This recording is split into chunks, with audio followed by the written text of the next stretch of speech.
अस्सलाम वालेकुम। मैं हूं जी अरशद परवेज। आपसे दरख्वास्त है कि चैनल को सब्सक्राइब करें ताकि जो पैगाम है वो ज़्यादातर लोगों के पास पहुंच सके। अच्छा, आज का मौजू जो है ना, वो एक तो ये है कि 9 मई के बारे में जो ये चल रही है इतलात के, इसके ऊपर इंक्वायरी जारी है। मैंने कोई तकरीबन एक हफ्ता पहले बताया था कि कुछ सवालनामा या कोई मीटिंग या कुछ इस तरीके की मेरे पास बात कही थी कि सदर और वजीर आजम से भी काफ़ी मालूमात ली गई है। इसका मतलब ये नहीं है कि उनको कटहरे में खड़ा कर दिया गया है या उनको बतौर मुलजिम, लेकिन मालूमात की हद तक जो है ना ये सारे सवाल मतलब इन रिटर्न हुआ है या जिस तरीके से भी हुआ, लेकिन मेरे इल्म में ये चीज़ आई कि ऐसा हुआ है और ये मामला काफ़ी संगीन हुआ है। अब थोड़ा सा जो है ना मुझे मजीद पता लगा कि ये जो कश्मीर के बारे में, यानी कि जो इंडिया ने जो कुछ किया और हुकूमत और पूरी बाजवा डॉक्ट्राइन बिल्कुल खामोश रही। उसके बाद जो है ना चाइनीज ने कश्मीर का दिफा करने के लिए एक जंग छेड़ दी, लद्दाख वाली। और हमारे सबके इल्म में है कि दुनिया की पहली जंग जिसमें मुक्के, लाते, डंडे ये इस्तेमाल हुए और फौजियां आमने सामने हो गई। बड़ा चाइनीज ने जो है ना एरिया कैप्चर कर लिया और वो अभी भी कुछ वापस कर दिया, कुछ उन्हीं के पास ही है। और वो एक जो है ना मसला उठ खड़ा हुआ, वो बाकायदा पैगाम दिया कि ये अगर कश्मीर इंडिया को पाकिस्तान की जो बाजवा डॉक्ट्राइन है ये देगी तो फिर ये इंडिया को नहीं देगी, ये फिर हम ले लेंगे। ये बिल्कुल खुला पैगाम था। और उसके बाद जो है ना मामला थोड़ा सा ठंडा हुआ, तो उसके ऊपर मेरा ख्याल है कि उस वक्त में ISPR ने कई गाने रिलीज किए। इसके अलावा क्या कर सकते थे, धमाल डाली कि देखो क्या जबरदस्त है, हम तो देना चाहते थे, हमने तो मसला हल ही कर दिया था। तो दांत भी खट्टे हुए। तो उसके मामले के अंदर ना काफी सारा जो इंसाना मवाद ऐसा मौजूद है कि जो मालूमात में सुनने सुनाने में आ रहा है कि जो हमारे पड़ोसी बड़ी दीवार वालों ने दिया है कि इसके बारे में आप पता करो ये क्या हो रहा है। वजह यह है कि उनका अपना इंटरेस्ट है। कोई शक नहीं है कि चाइना के और इंडिया के इस वक्त में रिलेशंस बहुत बेहतर हो रहे हैं, इसलिए कि वो हकीकत में मौजूद है और दोनों ये चाहते हैं कि पाकिस्तान के अंदर बेहतरी हो। लेकिन पाकिस्तान के अंदर एक तबका ऐसा है कि वो ये कहता है कि हमने इस मुल्क को बचाया हुआ है और हर फसाद, हर मसला, हर जो खुरा जाता है यहाँ पे धरनों से लेके हर चीज का वो उन्हीं के गेट पर चला जाता है और गेट में घुसने की वो किसी को इजाजत नहीं देते। तो ये चीज जो सी है ना जो है मालूमात में आई। तो बहरहाल ये अगर वाकई में सीरियस है अपनी सफाई करने के लिए अपने मामलात के अंदर, तो फिर तो बहुत अच्छी बात है। अदरवाइज इन्होंने पर्दे ही डालने हैं कि जी अच्छा इधर से जो पहले हो गया उसके ऊपर किसी को सजा नहीं, जो जिसने माल लूट लिया वो उसी का। लेकिन आगे जो है ना ये मामलात बेहतरी की तरफ जाएंगे, तो ऐसा मुमकिन नहीं है। और बात यह है कि अगर लूटा हुआ माल नहीं निकाल सकते तो फिर सजा देने की भी जरूरत नहीं है, फिर ये ड्रामेबाजी की भी जरूरत नहीं है।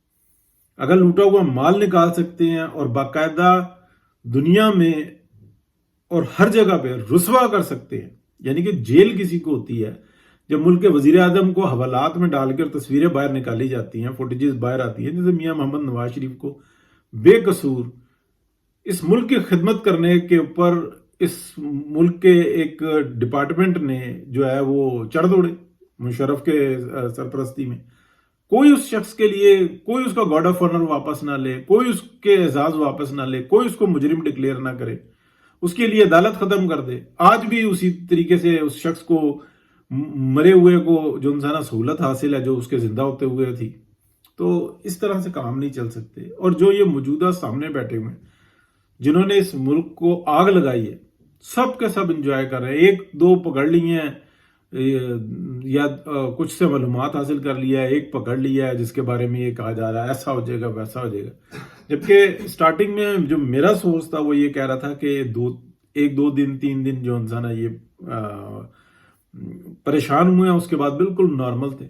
बल्कि ये इतनी एफिशिएंसी के साथ बता रहे थे कि जो सवाल होता था کہ وہ تو میرے ساتھ میس میں بیٹھا ہوا تھا، اس کو بھی پتا، اس کو بھی پتا، اور وہ تو آن ڈیوٹی ہے، وہ بیٹھا ہوا ہے، اس سے پتا کرو، مجھ سے کیوں پتا کر رہے ہو؟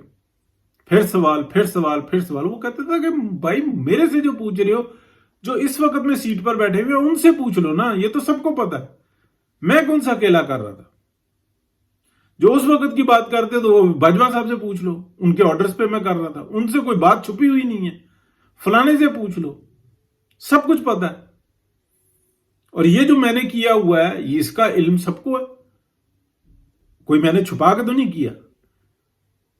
پھر ہو سکتا ہے کہ بہت سارا ہر ایک جو نا اپنی جان بچا رہا ہو کہ میں نے یہ کیا ہوا، میں نے یہ کیا ہوا، اس نے بڑا کیا ہوا، میں نے چھوٹا کیا ہوا، اس نے درمیانہ کیا ہوا ہے.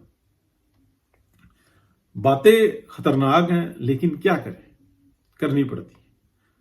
شہباز شریف صاحب آئے ہوئے ہیں، اب بھی دیکھیں کیا ہوتا ہے. لیکن یہ بات ضرور ہے کہ صدر اور وزیر اعظم سے جو انسان میری معلومات کے مطابق، ہو سکتا ہے کہ بالکل غلط ہو یہ بات، ہو سکتا ہے کہ اس کی کوئی ضرورت ہی نہ محسوس کی گئی ہو کہ پاکستان نے بالکل ہی کشمیر کے معاملے میں معاملہ سرنڈر کر دیا. تو یہ بات ہو گئی تھی. پلس جو انسان ایک عمران خان کے مذاکرات ہو رہے ہیں نا، صرف اور صرف اس کا ایک مقصد ہے کہ کسی طریقے سے جو یہ 190 ملین پاؤنڈ کا جو کیس ہے نا، اس کو ایک تاریخ اور ملے. اور جیسے ہی یہ تاریخ اور ملے گی، آپ یہ سمجھ لیں کہ یہ بالکل فائدہ جو ہے نا کیس، یہ متنازع ہو جائے گا. یہ آلریڈی متنازع ہو چکا ہوا ہے. یہ جج نے جس طریقے سے مطلب کام کیا ہے، تو جب یہ کھیلا جاتا ہے نا اس طرح کی چیزوں کو، اتنا باریک بینی سے کھیلا جاتا ہے، اس کی پوری اسٹریٹجی بن کے آتی ہے. آپ نے یہ کرنا ہے، یہ کرنا ہے، یہ کرنا ہے، اس سے وہ یہ نہیں کہتے اس سے یہ فائدہ ہوگا. یہ اتنے تیز ہوتے ہیں کہ یہ کہتے ہیں بس جو کہہ رہے ہیں وہ کر دو، نتائج ان کو ملتے رہتے ہیں. کیونکہ شیطانیت ہے نا، صرف انتشار ہے، صرف بیڑا گرک کرنا ہے نظام کا، اور اس کے اندر اپنے بینیفٹس لینے ہیں. اس وقت میں بھی یہ جو پی ٹی آئی کے جو سرکردہ ہے نا، پانچوں گھی میں ہے، سر کڑائی میں ہے. حکومت کام پہ لگی ہوئی ہے، حکومت کو اتنی عقل سمجھ ہی نہیں ہے. وہ یہ کہتے ہیں کہ ہم کام کر رہے ہیں، شاید ہمیں اس کا کوئی بینیفٹ ملے. بینیفٹ ملے گا لیکن وہ اللہ کے حضور ملے گا. دنیا میں آپ کو چھتر ہی پڑنے، ہو سکتا ہے جیلیں بھگتنی پڑے، کیونکہ پوری دنیا کا نظام جو ہے نا الٹ پلٹ ہو کے رہ گیا. صرف پاکستان کا نہیں، انڈیا کا دیکھیں آپ، پوری دنیا کا، پورے یورپ کا دیکھیں، امریکہ کا دیکھیں، آسٹریلیا کا دیکھیں، پورے دنیا کا نظام جو ہے نا، یہ جو ایک میجک ہے نا، اس کا پراپر ورڈ، یہ ایک سائنس ہے. اس سائنس کو سمجھے. یہ ایسا نہیں ہے کہ یہ پڑھ کر پھونکنے والی جو نا کوئی میجک ہے. یہ پوری ایک سائنس ہے جس سے لوگوں کے اذہان پر قابو پایا جاتا ہے، اور وہ ان کو لگا دیا جاتا ہے. اب میں ایک اور بات کرنے لگا تھا، لیکن اس بات کو کرنے کے لیے پھر انشاءاللہ کسی وقت اور دیکھ لیں گے کہ مزید جینوسائیڈ جو ہے نا، اصل جینوسائیڈ وہ کہاں پر ہو رہا ہے اور کن کے ساتھ ہو رہا ہے. ہم سمجھتے ہیں شاید فلسطین میں ہو رہا ہے، کہیں اور بھی ہو رہا ہے، اور اس سے بہت بڑا ہو رہا ہے، اور لوگوں کو نہیں محسوس ہوتا. تو ٹھیک ہے جی، انشاءاللہ بات کریں گے. بہت شکریہ، اللہ حافظ.